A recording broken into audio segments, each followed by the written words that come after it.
Sobra ako excited. Talagang, para akong, yung excited na feeling ko, yung parang, yung pag-excited tayo lahat sa Christmas season na.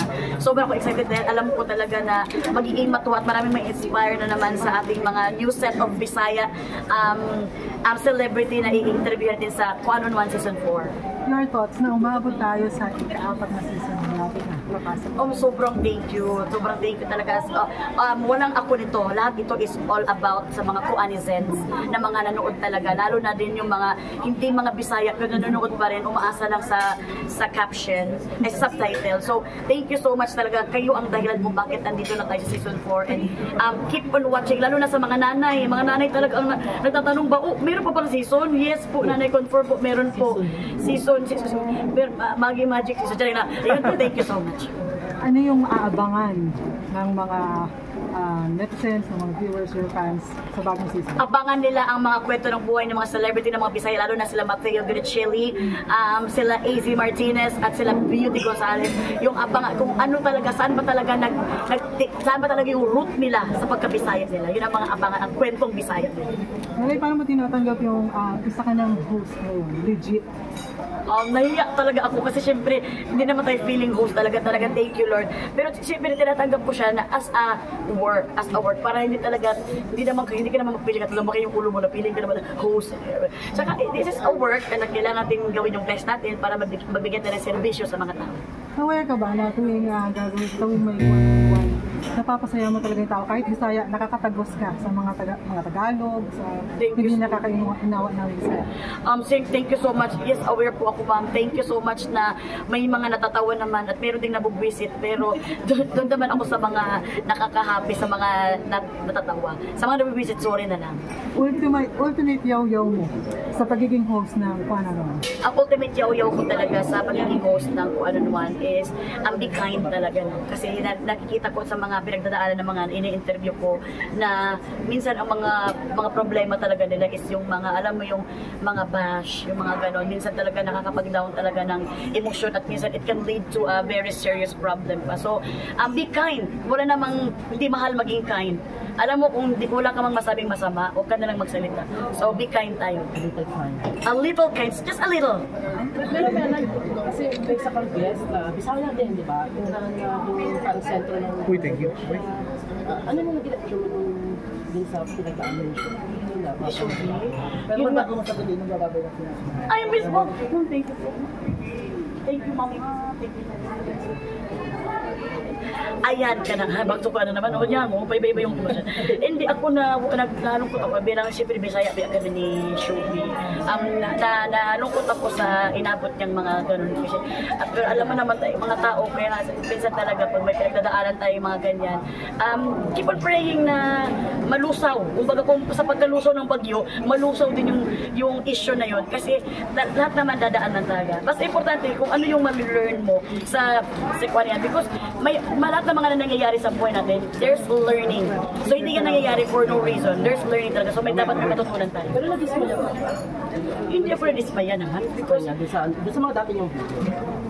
Hindi ko kasi napanood yung mga videos. Hindi ko na lang din, I choose not to watch because maintain din yung... wala akong internet. Hindi naman sa maintain, parang nabisi rin ako. Pero nalaman ko daw na mga ganyan, may mga problema nga. Pero sino ba naman tayo para mag-judge din? Dadagdag pa ba tayo sa pag-judge ka? So let's pray na lang na malagpasan ni Shubi ang kanyang pinagdaanan. Pero nakusap mo na siya? Hindi ko pa nga nakusap kaya busy din ako. Pero I try to message in the DM. Sa DM ka? Oo, nag-DM ako sa kanya. Sige, siguro hindi ko pa na-check kung na-set ng basa ba niya. Ikaw ba nag-DM ka din ba ng mga artista na gusto mong mag-guest sa Kuan on One?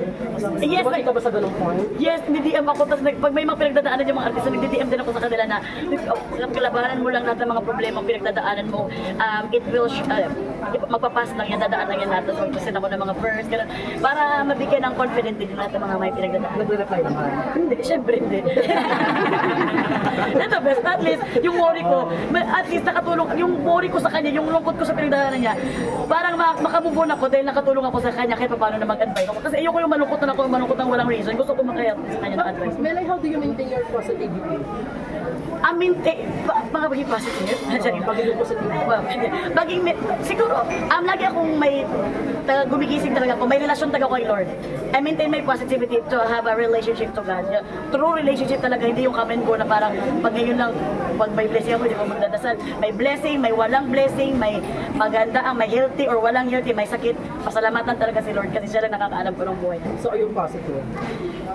Positive? Ano ba kasi positive dito? Or hindi ko positive dito. Tayo lang ba tayo? Ano si Daniel? Miss Daniel. Ito naman. Parang mas mukha pa siyang artista sa akin. Miss Daniel, ako dapat dyan. Your thoughts about this, having a season 4 ng My thoughts is like so many thoughts that coming to my mind na talagang grateful thoughts and thank you thoughts sa lahat ng mga sumuporta. That's why we came here to this season 4 and grateful thoughts that it's not about me but it's all about the Kuanisens that supports me. Ganito ka kaiba doon sa mga Ito kakaiba to kasi iba na naman tong mga guest nito eh. At kakaiba to kasi marami na kaming mga naipon na mga kalokohan at mga pautot-utot na mga utot para talaga namang maggustuhan ng mga Kuanisens. So, sino yung mga guests?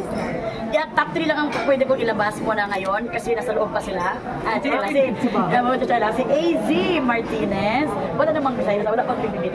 AZ Martinez, si Mateo Garicili, alam mo, ang ganda ng usapan namin doon about sa kanyang marriage nila, about ni Sarah. And then si Beauty Gonzalez, kung kamusta siya sa ka-life niya ngayon na Bisaya siya, na grabe pa rin yung ano niya, kung kuan pa siya, nasa kuan pa siya na dumagit. Pero ano natututunan mo tuwing you sit down with someone? Ano yung mga major na natututunan? I've learned a lot talaga. Natutunan ko sa kanila yung mga buhay nila, paano nila labanan yung mga problems nila, paano sila umatake. Minsan nga, blessing in disguise talaga itong corona. Kahit minsan pag may pinagdadaanan ako na parang low ako, pag nagkukwado ng taping ako, may natutunan ako at parang ready na ulit akong lumaban sa buhay because of sa mga pinagdadaanan ng mga celebrities na nakausap ko na nagpasa nila at talagang keep on talaga sila, keep on faith talaga, believing to God na malagpasan nila. Yung management, grabe din talaga yung Thank you so much ABS-CBN, my kapamilya, grabe talaga. Ma'am Cory, Sir Carlo, CLK, Sir Mark, Derek Loren, grabe. Sino bang sino bang nagbayad niyang kuan na yan? Uy, kanang itong kuan mo, itong mga table. Grabe talaga yung mga pamilya ko. Kay si Sir kuan para Sir Jamie. Si Sir Jamie Lopez, thank you siya kasi under kami sa kanya. So, I want to say thank you so much. I want family, thank you so much. One last na lang, ang dami mong mga funny videos sa TikTok. Nakakikita mo ba yung mga yun? Yung mga compilation, mga nakakatawa. Meron pa nga tayo dun sa yung ginawa natin dun sa may show before. Nandun yung nagre-report ka. Oo. Nasa magandang buhay. Daming gumagawa ng mga edits para sa'yo. Alam mo, thank you so much talaga sa ating mga Kuanisens na grabe talaga.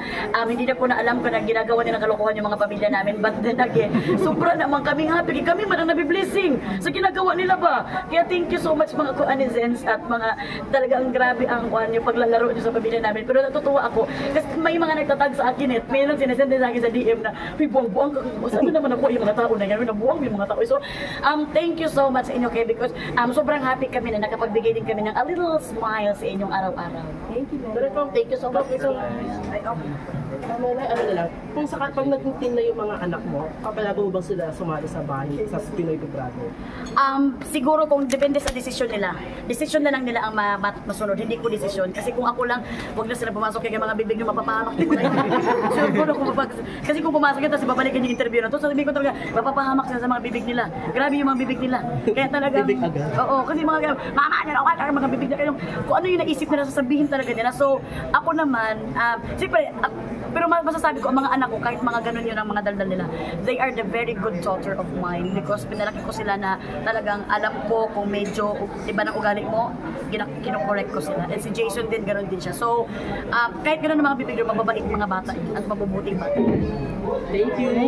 Thank you so much, Miss Kenya. Thank you so much.